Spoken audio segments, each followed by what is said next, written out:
indépendamment des feux LED que j'ai installés, je vous fais un petit tour des outils que j'ai utilisés ou des instruments que dont j'ai pu avoir besoin. Donc, je me suis pris une petite boîte de raccords à sertir, parce que boîte de gain thermo.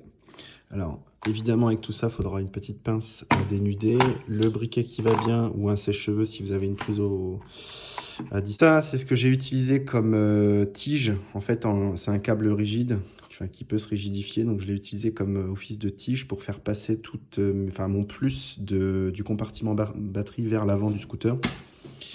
Un tournevis à cliquet, clé à molette pour dévisser. À un moment donné, j'avais besoin de dévisser ça.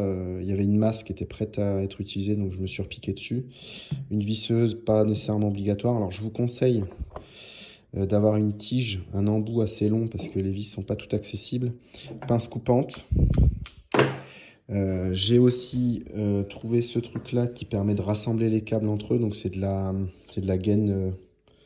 Voilà, c'est de la gaine passe-fil qui s'entortille qui permet de regrouper les fils de votre faisceau. Et ça, c'est de la gaine souple, donc un peu trop petite pour passer deux fils d'un coup, mais bon, j'ai réussi tant bien que mal. Sans oublier un bon vieux multimètre pour repérer le positif sur votre boîte à fusibles.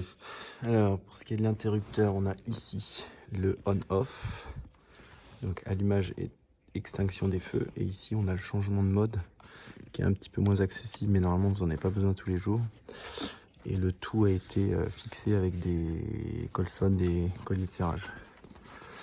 Donc c'est le meilleur endroit, c'est le plus accessible que j'ai trouvé. Sinon après il y avait autour de là, mais il fallait le fixer ici, et il était accessible uniquement là. Avec les manchons ça le faisait pas. Alors, côté compartiment batterie, on a ici le fuse tap, je sais pas comment ça s'appelle en français, mais en gros c'est un repiquage sur le fusible. Ici j'ai pris le klaxon. Vous avez ici le schéma qui est visible sur le Forza 2022. Et donc après vous tirez votre positif après contact et vous le passez là derrière avec... Moi j'ai pris un câble électrique rigide qui m'a permis d'atteindre ici. Voilà, j'arrive là.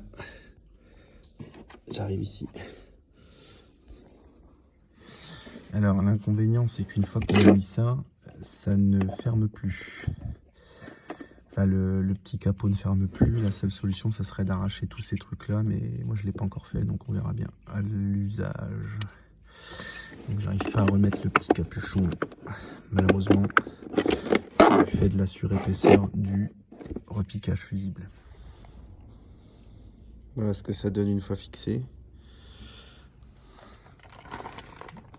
Les feux sont pris sur une des vis du carénage via les équerres qui étaient vendus avec les feux. Le faisceau, je l'ai accroché au cadre. Donc voilà. On voit le plus qui arrive là. Et ça, c'est la masse sur laquelle je me suis repris pour le moins, tout simplement. Ce qui évite de tirer un câble de 1 mètre. Et donc le faisceau, je l'ai accroché sans trop serrer, avec des colsons ou des colliers de serrage, je sais pas comment ça s'appelle. Alors pour ce qui est de l'interrupteur, je l'ai fait arriver ici, avec 2 colliers de serrage ici qui sont pris entre l'espace là et là.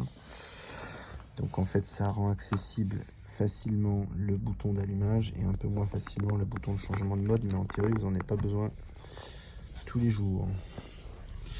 Pour enlever le plastique, l'habillage, il faut déclipser ici en tirant un petit peu, et ensuite pour le reste vous avez une vis là et pareil de l'autre côté qu'il faudra enlever, et ça vous permettra de faire passer le câble en dessous pour que ça donne en fait au niveau de là-dessous.